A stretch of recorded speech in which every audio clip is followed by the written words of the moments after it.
السلام عليكم ورحمة الله وبركاته داوديال markaas naga daawanaysan kusoo dhawaada warka Samareeb TV qodobada warka Samareeb TV ugu door furanaya waxa kamid ah binaha galmudug Axmed Cabdikaariye qorqoor ku wajahan saakay magaalada Dhuusamareeb wasiirka gaashaandhigga Soomaaliya oo booqday dhawacadii bariire ee Muqdisho la geeyay dowladda Soomaaliya oo mishaar ka jaratay ciidan dhawaan ku biiray ilaalada Cabdiraxmaan Bishakuur Same madaxweyne Xasan Sheekh oo faahfaahiyay shirqool lagu dilay rabay qodobadaas iyo kuwa kale oo dhameystiran u diyaar garoowa wadadan waastaan ugu soo biir subscribe saar gambalelkana fursi aad u heshid wararkii ugu dambeeyay ka soo dhigno waa maalinimo asnina taariikhda ay ku beegan 5 bisha Abriil 2021 kuna soo dhawaada qodobadaas iyo kuwa kale oo faahfaahsan wasiirka wasaaradda gaashaandhigga Soomaaliya Xasan Xuseen Xaaji ayaa ku booqday isbitaalka xooga ee magaalada Muqdisho dhabaycada askar ka tirsan ciidanka gorgor oo ku soo dhaawacmay weeraradii al-shabaab ay ku qaadeen bariire iyo Dhigle Xasan Xuseen Xaaji ayaa mid u wareystay askarta dhaawaca iyo xaaladooda isagoo warbixin ka dhageystay dhaqaatiirta la tacaalisa dhaawacyada waxaad ku dhaawacanteen difaaca dalkiina dadkiina iyo diintiina naftiina ayaa u hurteen difaaca qarannimada Soomaaliya taariikhda baaldahab ah ayaa ka gasheen dadkiinana waa idin xasuusanaan doonaan oo qalbiyadooda kama go'i doontaan ayuu yiri wasiirka difaaca Soomaaliya oo la hadlayay askartaasi sidoo kale waxa uu rajeeyay caafimaad taam ah isagoo sheegay in dowladda Soomaaliya ay ka heli doonaan daryeel iyo ka warqab joogto ah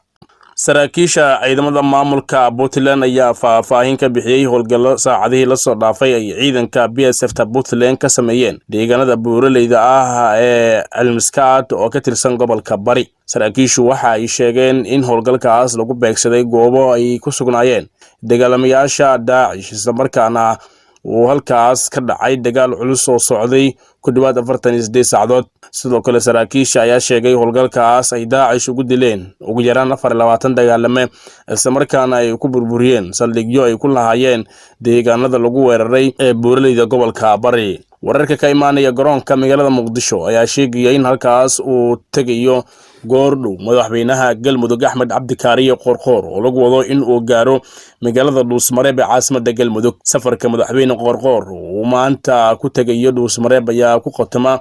kaliya inuu soo qaato ogolaanshaha waqti kale oo deegaanka uu ka maqnaan karo dad u badan xildhibaano iyo wasiiro ka tirsan galmudug ayaa shalay galab soo xaadiray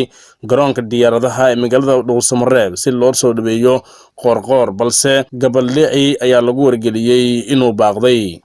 dowladda Soomaaliya ayaa bilowday in cadaadis ay saarto askarta ka diiwaan gashan isla markaana ku maqan shaqada leexsan gaar ahaan kuwa ilaaliya siyaasiyiinta mucaaradka ah sida ay ogaatay warbaahinta mas'uuliyiin ka tirsan xisbiga wadajir ee uu hogaamiyo Cabdiraxmaan Bishakuur Same iyo taliska militariga Soomaaliya ayaa warbaahinta u sheegay in loo sheegay in mushaarka laga joojiyay ciidan ku dhow 70 askari ciidanka lacagta laga joojiyay intooda ugu badan ilaalo u ah musharax madaxweyne Cabdiraxmaan Bishakuur Same oo badankood ay dhawaan ku biireen ilaaladiisa iyo Jarnaal Sheekh Yuusuf Maxamed Siyaad Indhacde oo isna ku dhow mucaaradka Cabdiraxmaan Bishakuur ayaa horey u lahaa ilaalo gaar ah oo aan ka tirsanayn ciidanka dowladda Soomaaliya oo gaarayay ilaa iyo dhowr iyo 10 hase yeeshee kadib weerarkii dhacay 19 Febraayo ee lagu qaaday mucaaradka qaarkood ayaa waxa ku biiray ilaalo ku beel ah oo qaarkood ka yimid dhanka Indhacde oo ay sidoo kale isku jufo yihiin ciidankan ayaa la sheegay inay xoojinayaan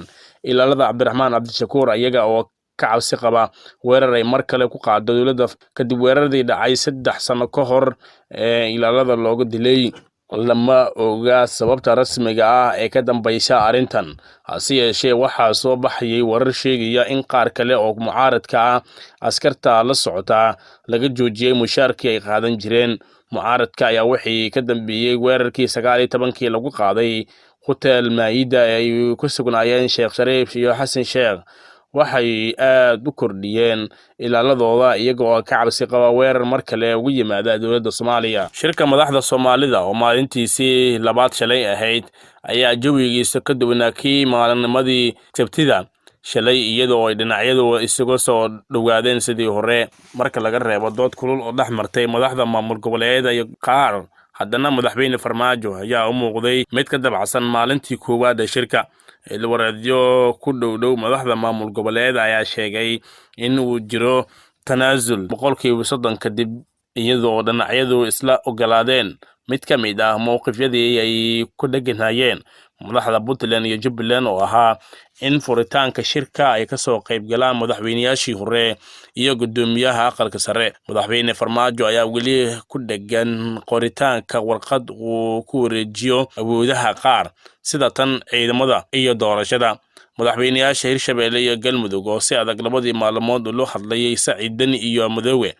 ayaa la sheegay in xubnaha beesha caalamku ay arrintaasi kala hadleen. Madaxda dowlad goboleedyada iyo dowladda federaalka Soomaaliya ayaa haysta muddo 3 maalmood ah oo ka bilaabanaysa maalinta Talaadada oo ay madaxdu shirka u ballansan yihiin sida laga soo xigtay diblomaasiyiin dhanka beesha caalamka ah. Haddii ilaa maalinta Khamiista ay madaxda heshiis ku gaari waayaan, waxaa laga yaabaa in beesha caalamka ay soo dhexgasho ama ay qaadato qorshe loo yaqaano Plan B kaas oo aan la ogeyn waxa uu noqon karo. Madaxda ayaa maanta ka nasanaya shirka iyaga oo la soo tashanaya xulafadooda kadibna isu soo laaban doona Talaadada si ay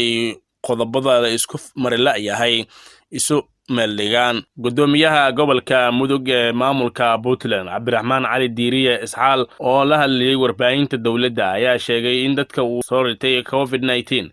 ay u dhimanayaan oxygen la'aan baahsan oo ka jirta gobolka. Gudoomiyaha ayaa ka dayriyay xaaladda caafimaad ee bulshada ku dhaqan gobolka oo uu sheegay in aysan heli karin oxygen ku filan, inkastoo uu xusay inay jiraan isbitaallo yaryar oo isku dayaya in ay la tacaalaan xaaladda COVID-19 ee ka jira gobolka. Sidoo kale Cali Diiri ayaa xusay in qaybo badan oo gobolka ah ay ka taagan tahay xaalad abaareed oo baahsan, waxaana uu xusay in ay wadaan dadaalo iyaga oo kaashanaya shacabka islamarkaana ay meelaha qaar ka sameynayaan biyo dhaamin. Cudurka COVID-19 oo ah cudur si degdeg ah ku faafo ayaa dhibaato lixaad leh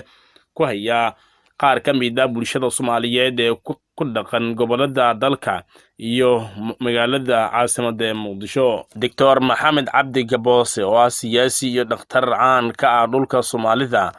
ayaa sheegay inuu ka fadhiisanayo shaqooyinkii dhinaca siyaasadda iyo dhakhtarnimada ee u qaban jiray. Dr. Gaboose oo shalay shir jaraa'id ku qabtay Hargeysa ayaa sidaasi shaaciyay, waxaana uu sheegay in inta noloshiisa ka dhiman uu ku bixin doono barashada diinta Islaamka, ka shaqaynta arrimaha samafalka iyo in uu waqti la qaato qoyskiisa. Doctorka ayaa dhinaca kale sababta uu siyaasadda ugu fadhiisanayo ku sababeeyay in da'diisu ay sii weynaatay islamarkaana uu daciifnimo dareemayo. Intaas aynu ku saabmeerno warka aad kala socoteen Soomaaliya TV. Intaan warkan waran kulma doono waxaa idinkaga tegaynaa sida iyo nabadgelyo.